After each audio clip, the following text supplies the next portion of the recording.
أشرقت نفسي بنور من فؤادي. السلام علیکم ورحمۃ اللہ وبرکاتہ۔ ریڈیو HRDF میں آپ کا استقبال ہے۔ غیر ملکی زندگی میں مختلف قسم کے لوگوں اور ان کی زندگیوں کا تجزیہ کیا ہے؟ عمان کے مصرع میں 25 سالوں سے اپنے کام میں مصروف ایک آدمی کی کہانی بڑی ہی عجیب و غریب ہے۔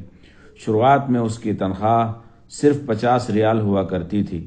عربی کفیل کو اس کے اندر کچھ خیر نظر آیا اور اس کی تنخواہ میں مزید 25 ریال کا اضافہ کر دیا۔ اپنی 25 سالہ بیرونی زندگی میں وہ صرف 3 یا 4 مرتبہ ہی گھر آیا ہوگا۔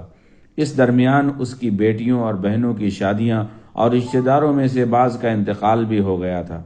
اگرچہ وہ ان حالات و واقعات میں شریک ہونے سے محروم رہا، مگر وہاں رہ کر جتنی بھی کمائی کرتا حسب معمول اس کو گھر بھیج دیا کرتا تھا۔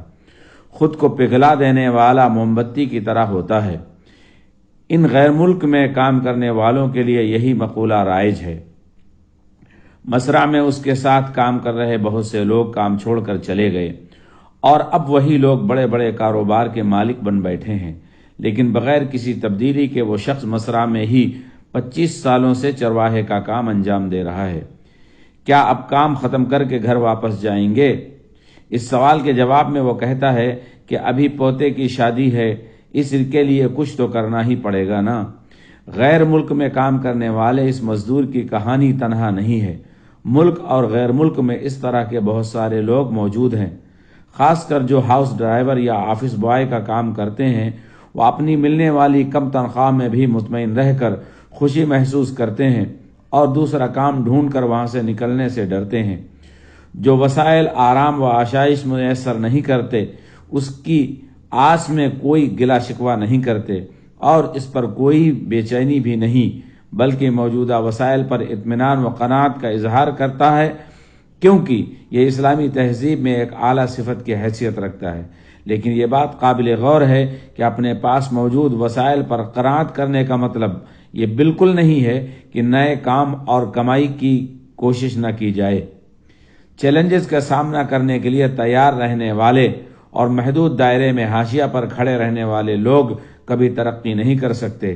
تبھی نبی کریم صلی اللہ علیہ وسلم نے فرمایا ہے کہ ایک مومن کے لگاتار 2 دن یکساں نہیں ہو سکتے، لہذا نئے نئے ہنر سیکھنے کی کوشش کریں، نئے نئے شعبوں کی تلاش میں سفر کریں اور اپنے تمام تر حرکات و سکنات کو اللہ تعالیٰ کے حوالے کر دیں۔